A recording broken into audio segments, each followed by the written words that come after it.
عشق للکارا کہ ایک خونین جگر پیدا ہوا، حسن لرزا تھا کہ ایک صاحب نظر پیدا ہوا۔ تھی پریشاں فطرت اس خاک جہان زار سے، ایک خودگر خود شکن ایک خود نگر پیدا ہوا۔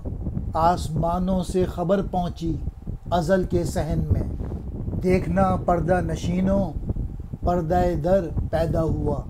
گود میں ہستی کے خود سے بے خبر تھی آرزو، خواب سے چوکی تو عالم ہی دیگر پیدا ہوا۔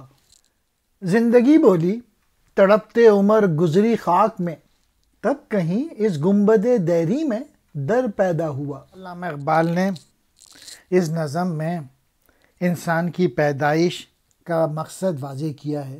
عشق بھی کہہ رہا ہے، حسن بھی کہہ رہا ہے، فطرت بھی کہہ رہی ہے۔ کیا کہہ رہے ہیں؟ عشق نے نعرہ لگایا، ایک خوش جگر پیدا ہو گیا۔ حسن بولا اور لرزا کہ ایک صاحب نظر آ گیا ہے۔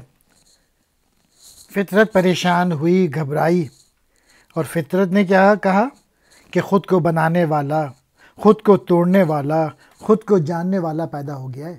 یعنی میسج یہ ہے کہ انسان میں بہت صلاحیتیں موجود ہیں۔ جو نوجوان سن رہے ہیں، آپ سب لوگوں میں بہت صلاحیتیں موجود ہیں، صرف ان صلاحیتوں کو ابھارنا، ان کو ڈیولپ کرنا، اپنے پوٹینشل کو پہچاننا، اسٹرگل کرنا، یہ ہے زندگی کا مقصد۔ آسمان سے ازل کی خلوت گاہ میں خبر پہنچی، اے پردہ نشینوں ہوشیار ہو جاؤ، پردہ اٹھانے والا آ گیا ہے۔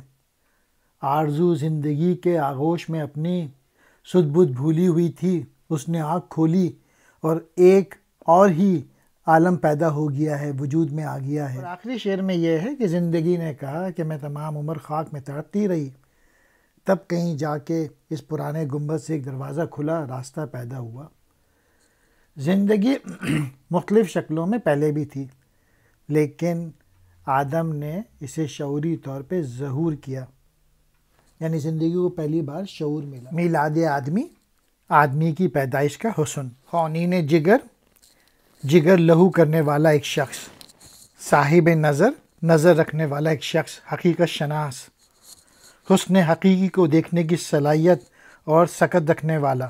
خودگر، اپنی تعمیر کرنے والا، خود کو بنانے والا۔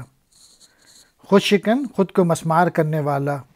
خود نگر، خود کو دیکھنے والا، خود شناس۔ ازل کہتے ہیں ہر اول کا اول، زمانے سے پہلے کی حالت۔ حذر ہو جاؤ، ہوشیار ہو جاؤ، خبردار ہو جاؤ۔